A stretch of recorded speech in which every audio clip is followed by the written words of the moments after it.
I like messy, noisy, vigorous public debate.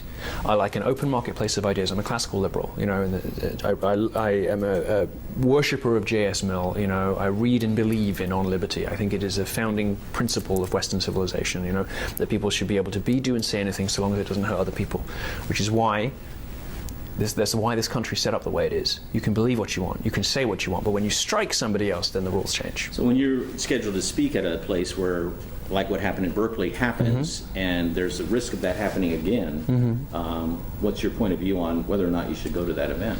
I bear absolutely no responsibility whatsoever for the violent actions of others, and I will never accept that I do, because once you do that, you award a heckler's veto to people who threaten violence against you or your audience, and it is just handing them a way of shutting you up. I will never accept responsibility for the violent acts of others, and nobody should ask me to. In the same way that if I lose my temper with somebody in the street and strike them, nobody is responsible but me. There's a very clear distinction in law, in morality, in, you know, a very clear distinction, I think, in all right-thinking people. There's a difference between shouting with somebody and punching them. There's a difference between saying that I want to do something, like I'm going to steal your whatever, and actually stealing it. Yeah? There's a big difference between speech and action, and the left wants to break down that distinction. You know why? Because they want to legitimize their own violent responses to other people's ideas. That's the root of safe space and trigger warning culture in colleges. There's a big conspiracy going on with the left. No, it's not a conspiracy. It is a political. It's a political approach. It is a weapon of war. Right? It's not a conspiracy. The reason that liberals want to muddy the water between speech and action is to legitimize their own violent responses to conservatives' ideas. If you say, as they do, when I come onto campus, that I represent a threat to student safety, yeah? I don't. I'm like, I might be 6'2", but I'm skinny and I'm gay, and I don't represent a threat to anyone's safety. I couldn't beat up a paper bag, right? But when you say that I represent a threat to student safety, you're implying something with that word. The safe spaces and trigger warnings culture all implies that there is some kind of physical threat, or a threat that is equivalent to a physical threat, and it is designed to legitimize a violent response. The college Republicans are upset that they're being asked to pay a lot of money to provide security, or to pay for the security at these kinds of events. Well, they're upset because it's a double standard. Because if Lena Dunham or Amy Schumer were speaking, the college would not be requiring those security fees. Because so would there be that kind of violence expected at that kind of event? Well, they don't say anything interesting or controversial enough to warrant that kind of response. But take, for instance, there are left-wingers who attract protesters, right? There are.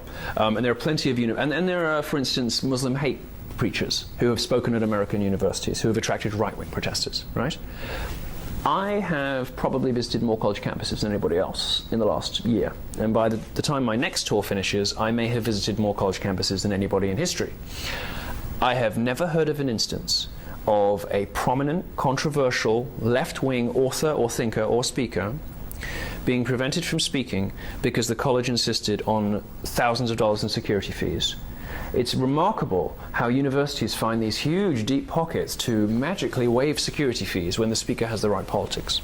When the speaker has the wrong politics, as I do, then you'll find universities trying to charge $46,000 for 3 hours in an auditorium.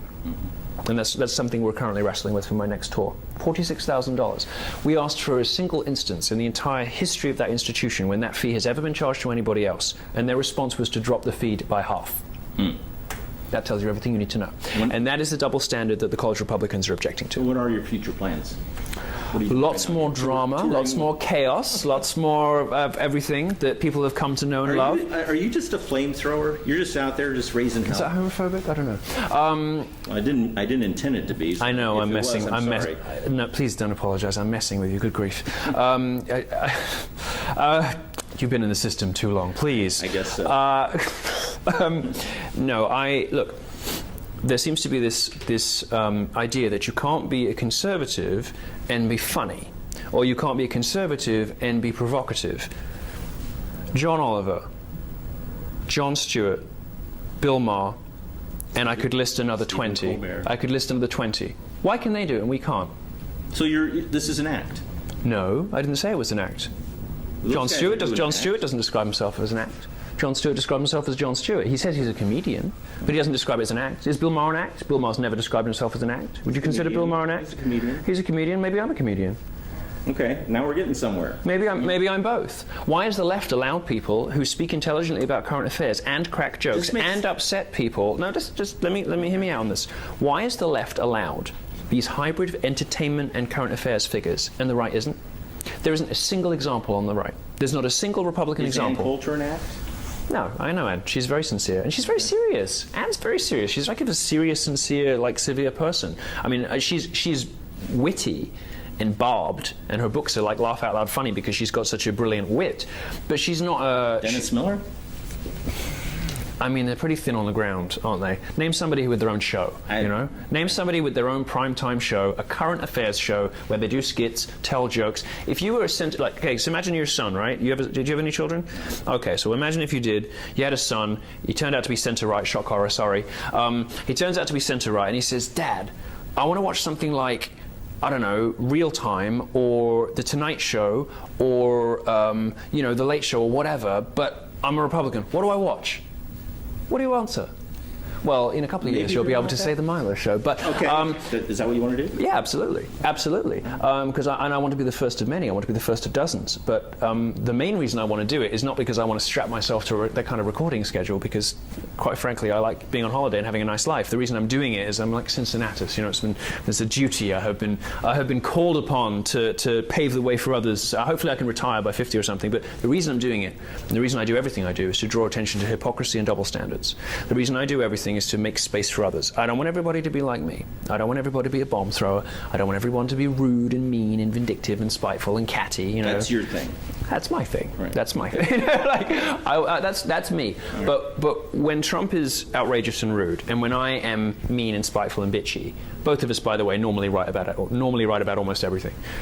When we do that, we open up the space behind us for other people to speak more freely and to be more confident in expressing their views. And the Google memo disaster, which is what it was for the company, is the perfect demonstration of why we're both necessary. Because a reasonable, respectable, well-mannered guy who wasn't advocating for politics, he was advocating for science, got fired for bringing up the wrong studies. And that's why I'm not going anywhere, and that's why Donald Trump is in the White House. All right. So what channel would you be on? Do you think? Are you talking? I don't know. I think it has to be the Milo network. If Oprah's got her own network, then I don't see why I can't have one. I mean, look, it would be nice to. My thing, unlike previous conservatives, is I like to park my tanks on their lawn. You know, other conservatives just will have think tanks and publish policy papers and write long essays. I like to actually do something. This is why I have a college tour. I actually show up. You know, I will go when I'm invited by college Republicans and actually show up and do something. I spend my own money and I go and I do it. You know, I actually give something of myself. Liberals do that. Conservatives typically don't. Most conservatives in this country, establishment Republicans, incredibly self-serving. Two-faced, duplicitous, self-serving waste of space. But I actually try to do something and go somewhere. And imagine how much easier my life would be if I just pretended to be a liberal. Imagine I would have a TV show by now, you know? Imagine how much easier my life would be if I just took the easy route. But I'm trying to take the route of integrity, you know? And so when I show up and I make the space for other people to be more confident in what they have to say and to express themselves, I'm merely functioning as a symbol of what the upper limit of free expression looks like. I'm not saying everybody should be like me, but I will tell you one thing. Having watched for the last 10 years, and gay is at the edge of culture. We're like the canaries in the coal mine, you know. We see stuff coming before everybody else because we're the ones who are going to the comedians who tell the most outrageous jokes and reading the books that say the worst things about people because we get off on that stuff. After 30 years of censorship from the left, something has changed. Something has changed in the American popular consciousness, and the sympathy has gone from the sentiment rather has gone from let's be nice to people and not offend anyone to why are you stopping me from telling the truth? What have you got to hide?